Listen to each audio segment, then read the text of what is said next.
It isn't really the time you invest, it's the energy you invest in whatever time you have aligned with the mission. Energy is the substrate that makes everything happen. Time is simply an opportunity to make the investment of the one thing that actually can change the needle, move things forward. People don't want your time, they want your energy, says my guest, Dr. Jim Loehr, on this episode of Renee Vidal, sharing stories of peak performance. Dr. Loehr is one of the premier performance psychologists in the world and the New York Times bestselling author of more than 17 books, including The Only Way to Win and my personal favorite, The Power of Full Engagement. In our conversation, Dr. Loehr shares his greatest thinking on leading with character, how to develop unstoppable energy, and what it takes to live a big life. For actionable tips on this episode, check out reneevidal.com. Are you ready? Let's go. Dr. Jim Loehr, it's so good to see you. It's a pleasure to have you. Thanks for being here. Thank you, Renee. I'm excited to have this conversation with you, and I hope we can get into some issues that create value for all of your audience. Absolutely. Yeah. As we discussed real briefly, right, before going live, you've been an inspiration to me for my entire career. I started my career as a sports science intern at the USTA Player Development Headquarters, and Dr. Paul Rodert, who headed up that division at that time, brought me to a couple of conferences. I had a chance to see you speak on the platform, and the minute you began, I said, that's what I want to do. I want to be like that guy. You spoke about mental toughness. You talked about the power of sports psychology, but your presentations have always been about helping people perform and lead at the highest level. I know that your latest book is called Leading with Character. I'd like to start there and sort of pass the baton on to you in terms of what was your intention behind the book?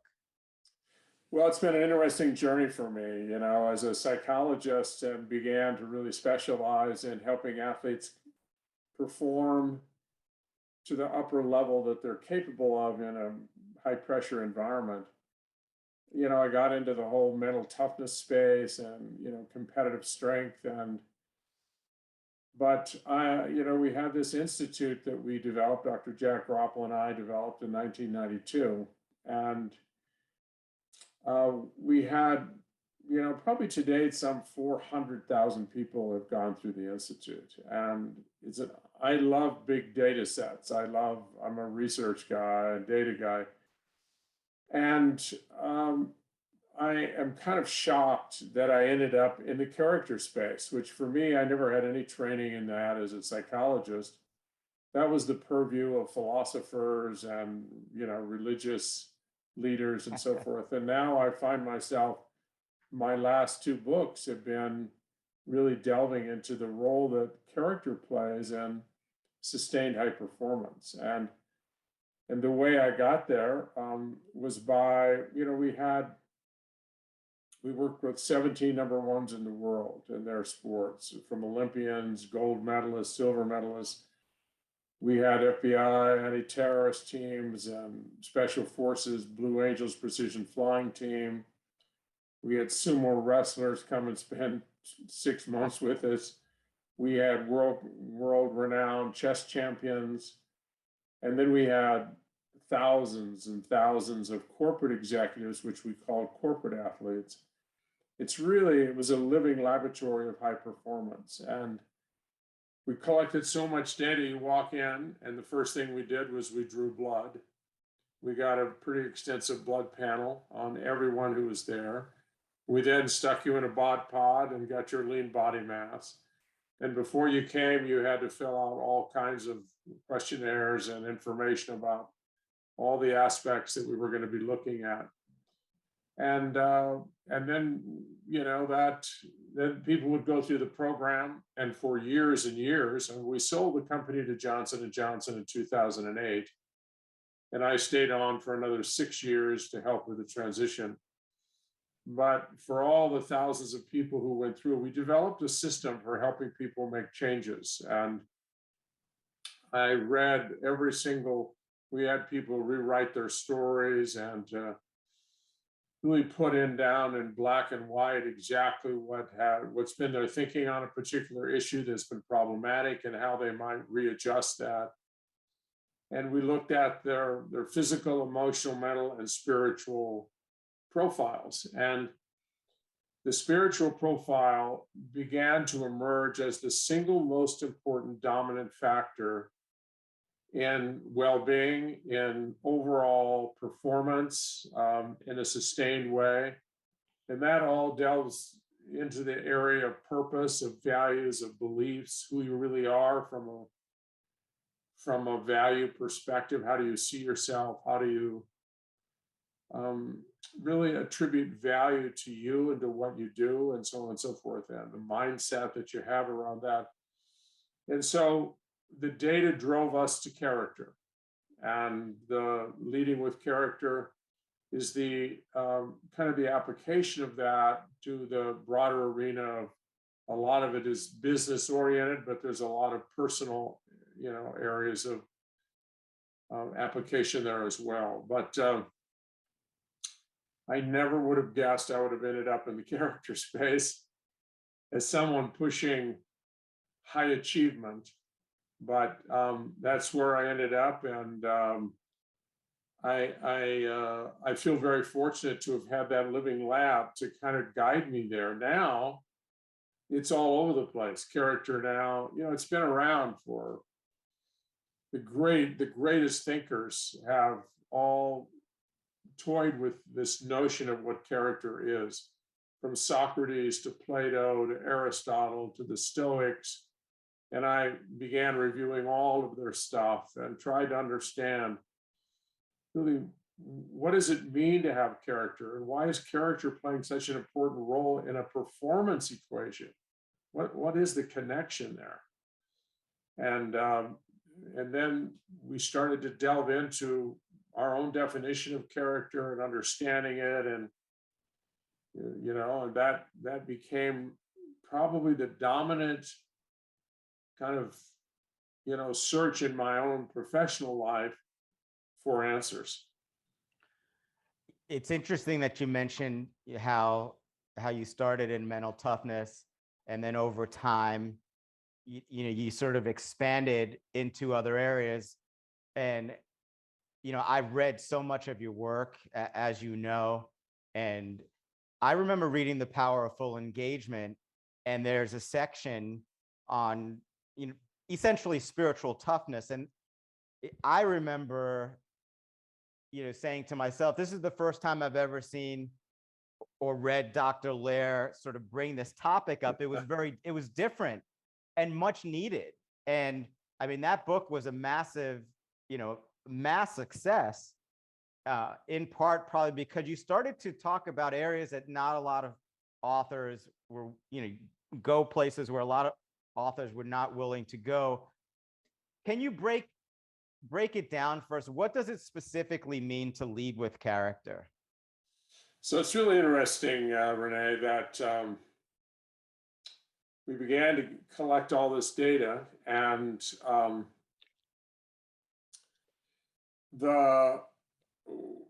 wrote a piece. I had a co-author that we wrote in the Harvard Business Review called "The Making of a Corporate Athlete." And it was the first time in the history, I believe, of the Harvard Business Review that the word spiritual ever appeared in the Harvard Business Review. But we defined it in a way that actually made the editors comfortable enough. And now it's like everywhere. It's just no big deal. It's like everyone talks about it. But at that time, we realized that character, there are really two types of character. This is where coaches in sport, I think, get very confused. That there's something I would call performance character, which are really acquired competencies that support high achievement as an individual or as a team. And those are things like focus, discipline, positivity, grit, persistence, resilience, decisiveness, ambition, and being competitive and so forth. There's in leading with character, I identified 25, there are many more, but these are assets that actually help you drive extraordinary achievement in whatever it is you're chasing. And but when you talk about character, there's a connection to this thing we call virtue. And the early thinking with Plato and Aristotle and so forth, there was this notion that character had something to do with being good and doing good, that there was a virtuous connection. But there's no virtue in focus or positivity or grit or resilience. Those have no connection. So it was very confusing. So a coach would say, my players really showed a lot of character out there tonight. Well, they're speaking about maybe intensity or a lot of these things that we call performance character strengths, their focus and so forth. But there's another whole area of character that we began to explore. We call it moral and ethical character. And these are acquired competencies that support the ethical treatment of others. The way in which you treat other people takes you into the virtuous category if it's in a positive way. So things like, competencies like integrity, honesty, kindness, compassion, patience with others, gratefulness, generosity, love, empathy, and so forth.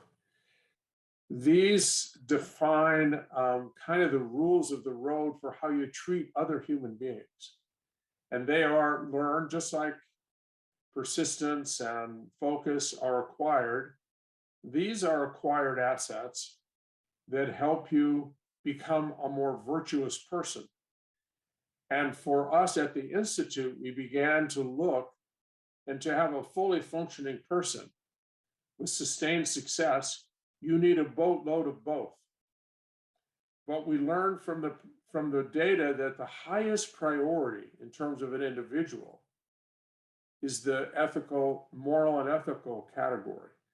That, Bernie Madoff, who ended up devastating the savings of, so many people, he had a boatload of achievement assets.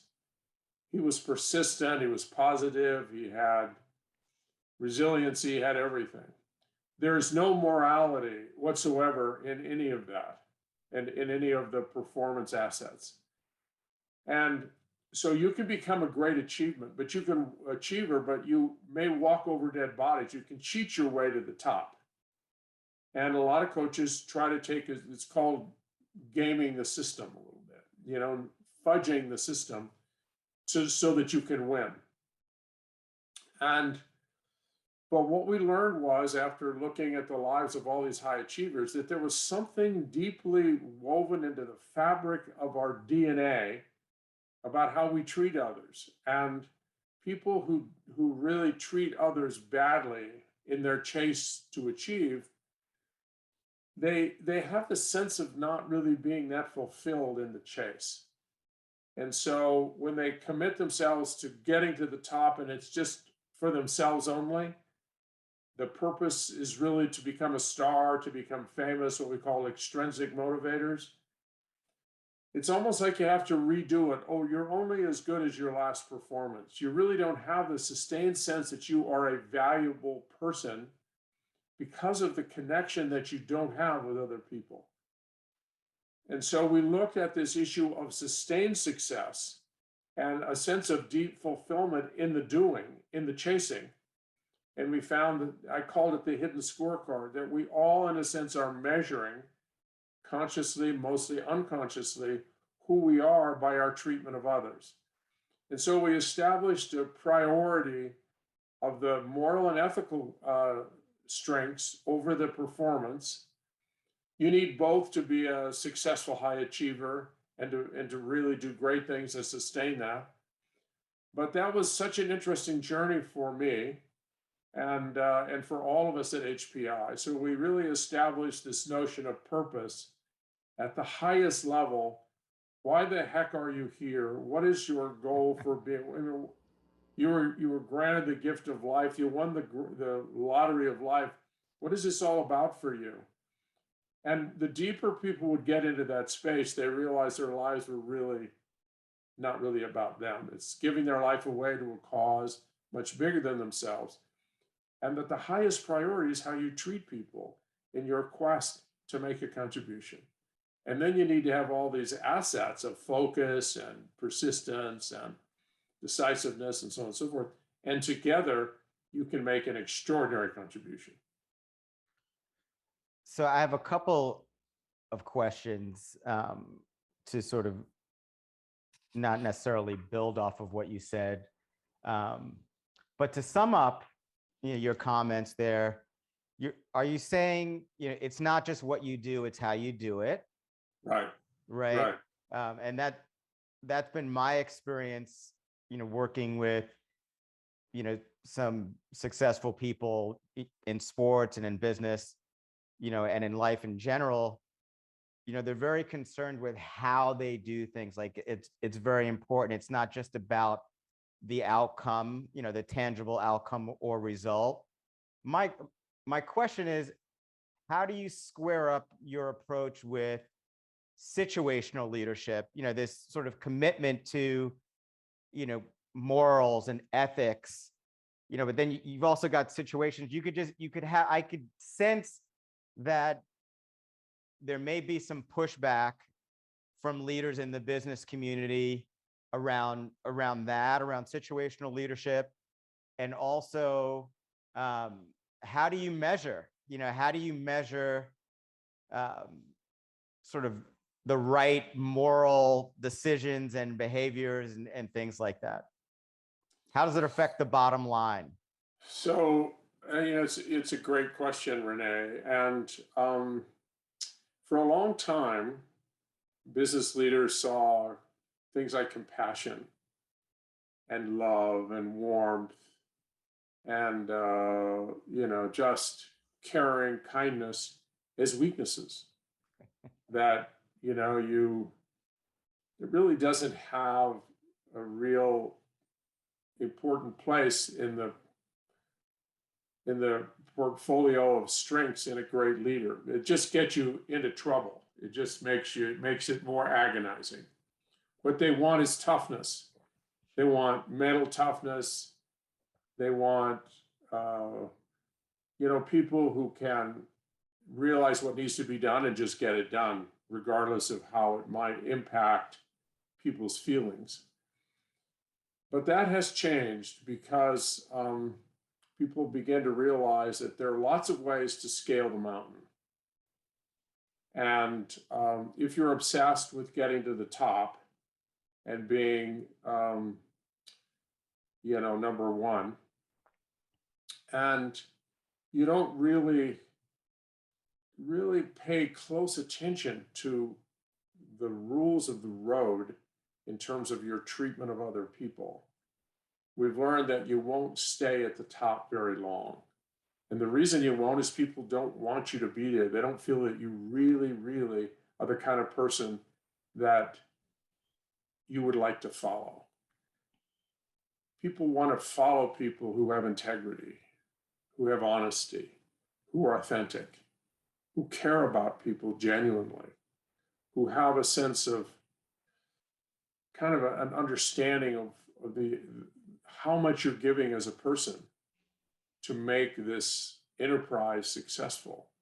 And so there's a sense of valuing the person and treating them with respect and dignity and understanding that this is tough business, But the most important priority is the fact that it is your body that's producing all this energy, and that without you, we're not going to have much. And so I want to treat you the way you would like to be treated. And I would like to be treated, by others the way, I would like to be treated. And people are always keeping score. And what we found, there's been a lot of data collection around it. Companies, they're called companies that have the sense of connection to others, in terms of endearment, that you actually look at companies that have, really placed a high priority on taking care of their people in a really supportive way, and to really look at that side of it as maybe being the most important dimension of the business. Their success, firms of endearment, in a sense, have outperformed just about all the other companies that are even close in terms of competitive profile, because their employees are fully engaged. You want to be around someone who's fully engaged, and that means I have to feel valued as a person. I have to feel like I'm in a culture that really understands the sacrifices that we make, and has concern for your well-being as a human being, physically, emotionally, mentally, and spiritually. And so it becomes good business. The biggest takeaway that we had at the Institute, which is remarkably almost embarrassing, out of all, if I said the number one takeaway that we learned from all the data, was that health ignites performance. That all we were doing with all these extraordinary people, from military special forces to corporate executives to all these world-class athletes, all we did was get them to be healthier physically, emotionally, mentally, and most importantly, spiritually. And when people get healthier, their bodies just start, when they have the right purpose, when they have the right mindset, when they're taking care of themselves physically, and they have an abundance of positive emotions, something happens. The system just ignites, and you go to a level you never had seen before. So whether you're a coach in a college situation, or whether you are a coach in a corporate sense in an organization, these principles apply across the board. So we're applying the same technology across all these diverse populations that were coming to the Institute. And we had astonishing success. And this is not just success. I mean, financially, we were very successful, but we had, peer-reviewed research from Tufts University, from PhD candidates, and looked at the impact of this training at 6 months, 9 months, 2.5 years. And it was astonishing to the reviewers, who had nothing to do with us, that in training, it's very rare that you get a sustained impact over a very long period. It's just not that sticky.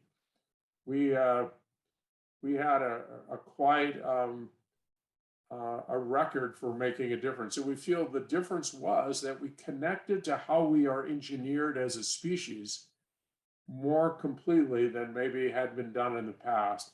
And we acknowledged and understood how the spiritual dimension in human beings must be tended to.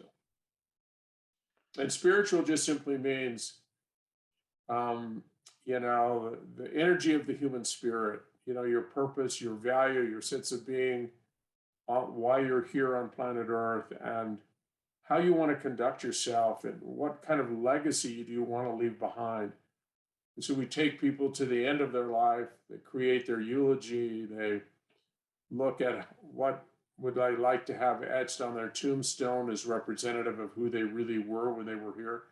And the more you reflect on those things, the more you get a sense of what the heck your life is all about. And that's where all the integration occurs. This alignment is so important. You remind me of an article that I read early in my career. USA Today had a magazine embedded in it called Parade magazine, and there was an article on John Gruden, the NFL coach. Yeah. And he was awarded something along the lines of most caring coach. And it was a good article. And I don't remember the details, but I do remember making a commitment to myself. I said, that's a great goal. I'd like to be America's most caring coach. And it was my private goal. And it stayed with me. And it's funny because when I look over the course of my career, whenever I've succeeded, it's because I've been true to that. And every single time I failed, and I failed a lot, it's because I moved away from that and shifted my priorities for whatever reason, and maybe focused on winning and outcomes and things like that, and not taking care of the soul, taking care of the soul and the spirit and the emotional fabric of the athlete. We keep coming back. Yeah. I was just going to say that I have such respect for coaches who have, the conditioning process is so powerful that the only thing that matters is winning. If you don't win, you're out, and you have like a year or two max. And if you don't, you're out. And, most college athletic directors, ADs, they'll tell you, you can have any philosophy you want. I just want you to know that if you don't win, you're gone. And, but there are those that have demonstrated that it is really the secret to coaching. Coach Billy Donovan, who's now the coach, who was at University of Florida and who's coaching the Chicago Bulls, Pete Carroll, they have developed a legacy. I have so much respect for the way in which they treat their players and how they approach their work. They actually see themselves, as actually,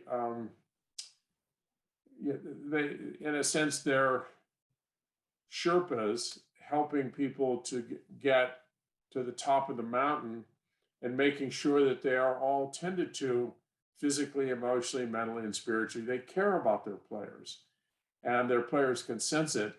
And that causes players to dig deeper, to look inside, and to try to come up with the stuff that's actually going to make a difference in terms of getting to the top of the mountain. So, yeah, it's countercultural, but there are real examples, and I have so much admiration for those who take that path.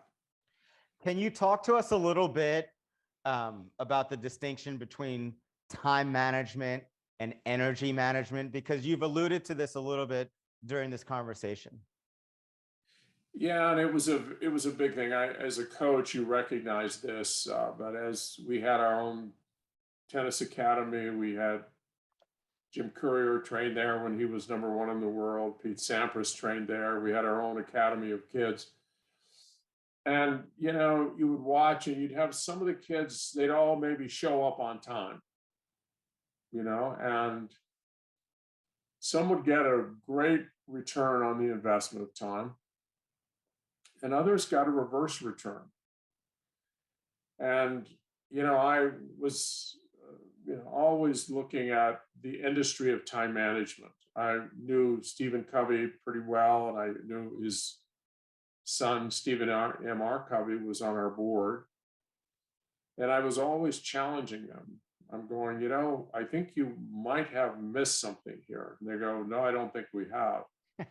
And I said, I think that the thesis that you are promoting and $1 billion industry has been built around this. And it is, I really feel, a false premise. And they go, I can't imagine that. There've been too many smart people in this industry that would not allow that to happen. And I said, well, you tell me if this isn't correct. This is the promise of time management. That if you want to be really successful in life, truly have a successful life, the first thing you have to do is to define what really matters to you. You have to define your values. You have to decide, what is this really all about for you? And then once you do that, You need to very courageously begin to carve out time and invest time in all those causes and people and events that matter most to you. And in that investment of time, you will get the return. You'll have the life you want to live. And that will define success for you. And I would say to Stephen Covey, I would say, is that correct? He'd say, yeah, that's pretty much right on. And I said, that is 100%, 100% false. And he says, how in the world could that be false? And I said, because time has no power. Time has no valence. You can be the goal of being home with your children. Your goal was to show them how much you care about them. And you spent 4 hours, but you were watching television, you were angry, you were irritable, you were grumpy. You got a reverse return for the time invested. And it isn't really the time you invest, it's the energy you invest in whatever time you have aligned with the mission. Energy is the substrate that makes everything happen. Time is simply an opportunity to make the investment of the one thing that actually can change the needle, move things forward. So, when they began to think about this, they developed the notion of quality time. And quality time does not exist. I said, Stephen, energy has quality, has quantity, has focus and intensity. All energy in the universe possesses those dimensions. Time does not have quality. Time is, and you can't really monitor or manage time. Time just keeps rolling out. You manage yourself around time, but you don't manage time. It's just going to roll out. So I really feel like the most important consideration is that we are reservoirs of potential energy. And the more energy we have, the bigger life we can have. When you're out of energy, life is over.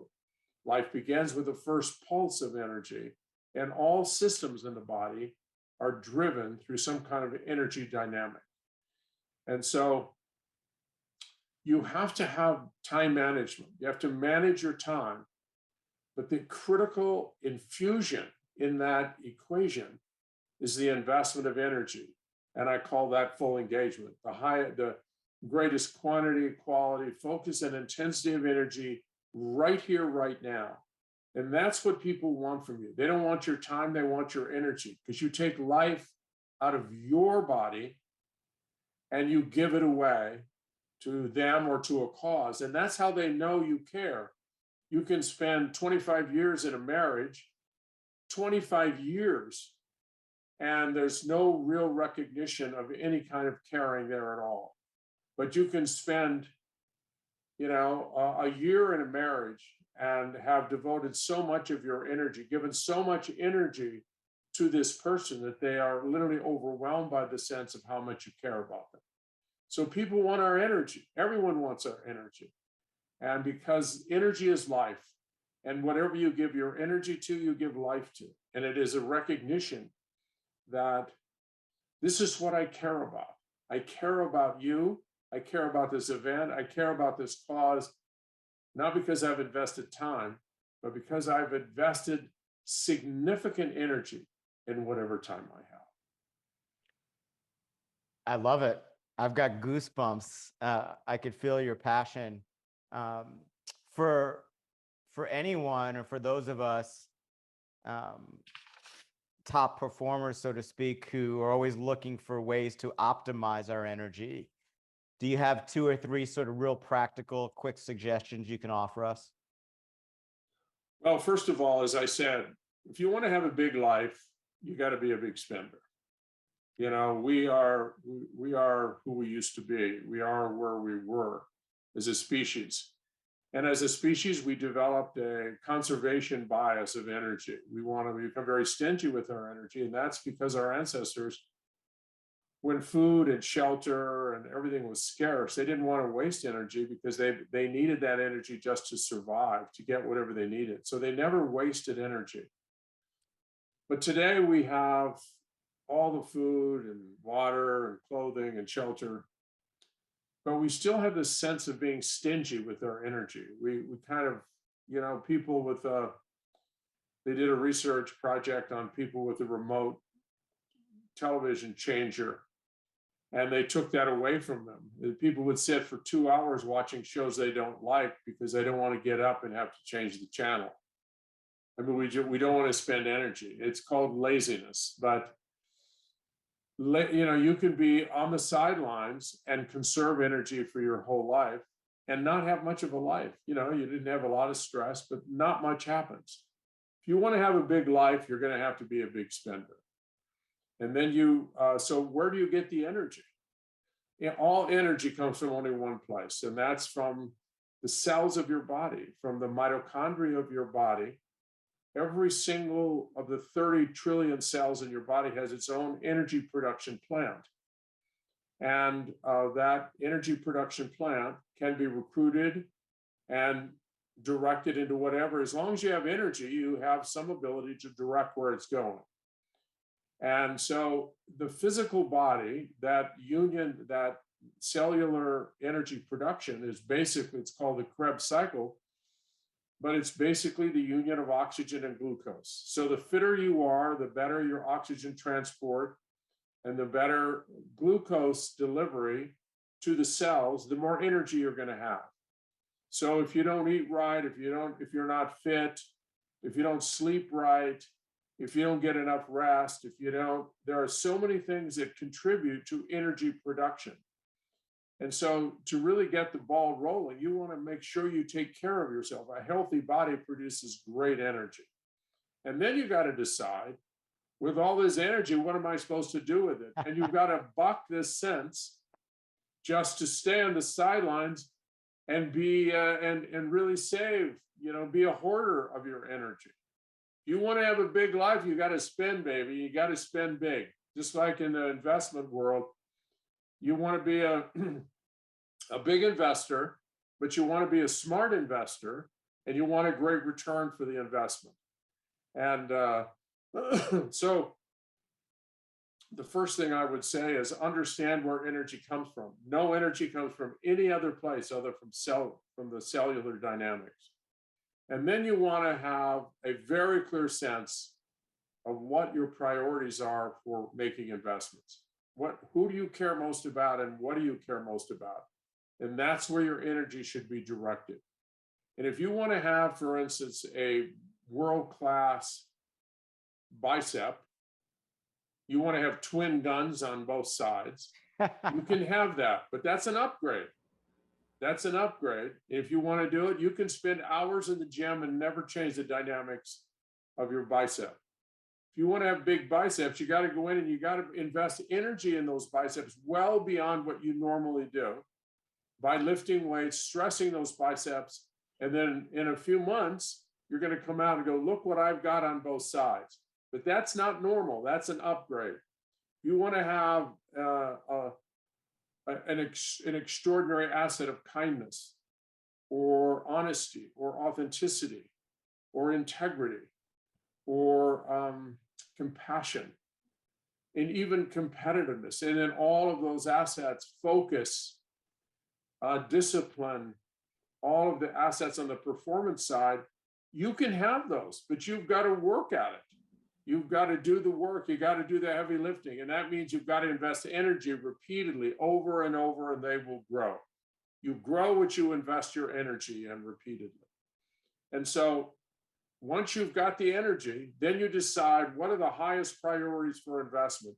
So I can have the life that I will be really happy at the end of my life. I call that getting home, that I will get home in life because I have really understood what my life is all about. When Covey said, begin with the end in mind, I could not agree more with what Covey said there, that we need to understand what the why is for our life and then make sure that we end up fulfilling that with the investment of our energy. So those are just a couple of insights into this equation of investment. Jim, if you could go back and give your 20-something self career advice, what would you say? I've always been a little bit on the, I'm always questioning things. Just like the time management. I don't look at things the same way other people do. Even my approach to sports psychology in the beginning, my book was turned down by 19 publishers. They said, what the hell is mental toughness? That doesn't even make sense. And my father published 5,000 copies. And because we couldn't get it, and he was a former professional baseball player. And it went viral, then it was picked up by a major publisher, and it became one of the best-selling sports books in sports history. And it was completely antithetical to the way the world was looked at in the world of sport, of academic sports psychology. And it's because I went about it in a very different way. And I would say that follow your own path and be curious. Don't just accept it, because one day you're going to wake up, and I'm going to be the same. You'll find that 80% of everything you thought was true was not true. It was false. You had a misinterpretation. You got it wrong in some way. And you have to be kind of courageous to go against the grain. And you don't want to go against the grain just to be, antagonistic, but you want to look at it from different perspectives and see if there might be, most inventions come from turning things upside down, inside out, and not accepting. It's like, well, who was it that said, we've now invented everything that can be invented? And this was like the 17th century. It's like, well, our brains can dupe us in some pretty tragic ways. I'd also say I would take more time to reflect, more time for reflection, to try to understand, what does this all mean? Where are you going? And then I think it's really important for us all to kind of walk our talk. If you want to teach something, be it yourself. The more you can be what you teach, the more of a power you are in actually making people believe this actually works. As opposed to saying one thing, this is what players hate in their coaches, that the coaches, take care of yourself, do this, do that, be a positive. The coach doesn't take care of themselves. They're always negative. All the stuff that they're talking about is not represented in the reality of the coach's life. And it is a big disconnect. And then I would say, try to find a way to enjoy the journey as much as possible, because that journey won't last nearly as long. Don't wait to be happy or joyful. Be joyful every day for just another opportunity to be a curious learner. You never stop learning. I mean, for me, the most exciting part of my life is that I'm always trying to push the envelope and learn something new, and to try to question something that I thought was true, and now I realize was only partially true. So I really feel like life is quite the adventure. And I think we have to realize that whether our forefathers were pioneers, in a sense, we are also pioneers, but in a very different way. And the more we can really give our best every day to trying to figure out what is this all about, and what are the things that I can contribute to that may add some value to others, and that our lives really were never about us. It's actually about the contribution we can make to others. To that extent, we'd probably get a life, and a probably pretty good life. I can only speak for myself here, but I'm so grateful that, your work and your commitment continues to take us on an adventure beyond high achievement. Yep. It is, the whole world is caught up in achievement. And I've been to the top of the mountain with so many people, and that's not it. I put it this way, and I think when I first said it, I think it's one of those things that I think I got right in the beginning. More important than the chase is who you become as a consequence of the chase. If you're trying to scale a mountain and become number one, I want to know who you're becoming as a human being, as a consequence of chasing. we were born to chase, but we want to chase the right things for the right reason. And every day we change a little more. We want to make sure we're becoming the person that we want to be as we push forward to base camp 5 in trying to summit. Well, 5 is a great number because I think we've entered the 5th set of our conversation. uh, can we finish with some just rapid fire questions for fun? Sure. Favorite movie? I saw it 4 times now. It's because I'm a military guy. I love military. Top Gun, the latest Top Gun with Tom Cruise. I've now seen it 4 times. I was very fortunate to be on a battleship on Strike Force 10 and right on the deck with all the F-18s and all the pilots and all the crew, and flew on and off the deck of a carrier on a Osprey 22 and flew off in a quad. And I do a lot of work with wounded warriors, and I just have such respect for the commitment and the dedication that those people play. And so for me, that movie just put me on fire. I mean, it's a little bit, and I've gotten a chance to work with Blue Angels and a lot of, fighter pilots, and those are real F-18s, and those are the real heroes. And I was on fire about it. That was my best. Well, I'll tell you, I saw Top Gun as well, and it's amazing. Totally agree. When you talk about character, how cool was it to see Tom Cruise before the movie started say, look, we made this movie for you. Right. That touched me. It's like, this guy, he's not just about high achievement. He's in another world, and he's so committed to his craft, and he loves what he does. I thought that was pretty cool. And then the movie. I love his anti-aging formula, whatever the heck that is. I think he's 59 years old. He looks like he's 50. Yeah, we have to get him on the podcast and see what he thinks about energy optimization. Worst job you ever had? I wrote about it in Leading with Character. I was approached by I worked in a graveyard, and I watered lawns. You were given like 4 or 5 blocks that you would water, and you were, based on how much green and how you took care of it.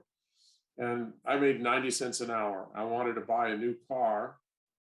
It was not new, it was a used car, but my whole thing was to buy a car, and I finally bought a car. But with the money I made at the graveyard, at the cemetery, and but the supervisor approached me and said, I'm going to offer you $1.10 an hour if you take this other job. Do you mind manual labor? And I said, no, for $1.10, I'd do anything.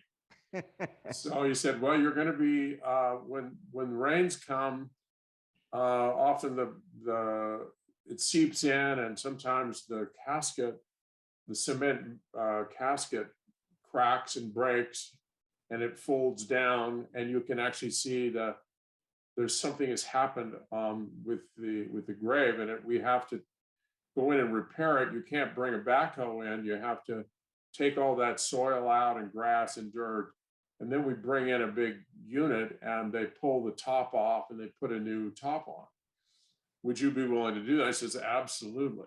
And then he left, and 3 of the ghouliest human beings I've ever seen in my life came up to me, and I won't say on your podcast what was said to me, but I describe it in the book as the 3 scariest people I have ever met I still have nightmares. And he told me that you're going to see some things you're not going to want to see. And if you ever tell anyone I have killed 11 people, you will be my 12th, and no one will ever find him.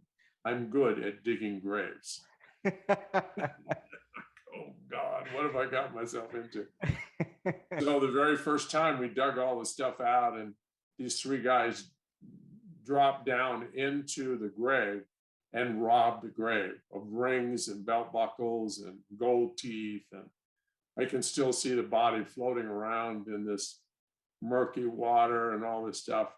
And I totally freaked out. And then he grabs me by the shirt and says, if you say one word, I'm not only kill you, but I will kill all of your family. And this guy literally had the eyes of Charles Manson. I mean, it was like the scariest thing I've ever seen. So I immediately went to the supervisor and says, I don't like manual labor. But that was my worst job ever. And the genesis of your career in peak performance and beyond, right there. Favorite quote? Favorite quote. I mean, I love quotes.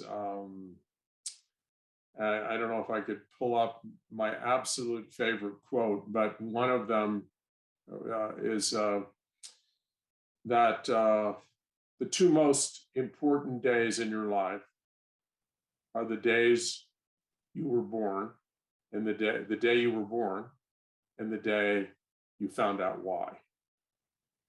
And yep, that's Mark Twain. And I believe that's absolutely true. Favorite word? Favorite word? Favorite word.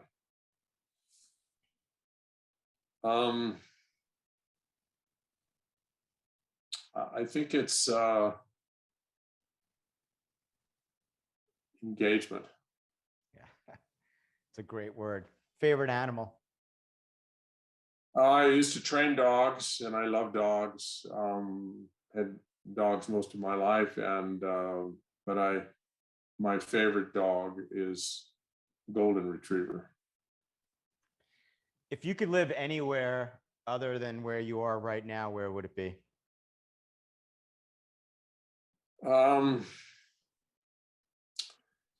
That's a great question. I've been all over the world, and I really love the US, and it would probably be somewhere. I visited there many times, but it's a place called Sedona, Arizona, which the Indians used to speak of as the vortex of planet Earth. And it's the most enchanting, most gorgeous, most richest walls, these red canyon walls, and so many of the ancient ruins are visible. You can walk through them of our history. It's just, it's a magical place. That would be probably my place. Favorite song? Favorite song?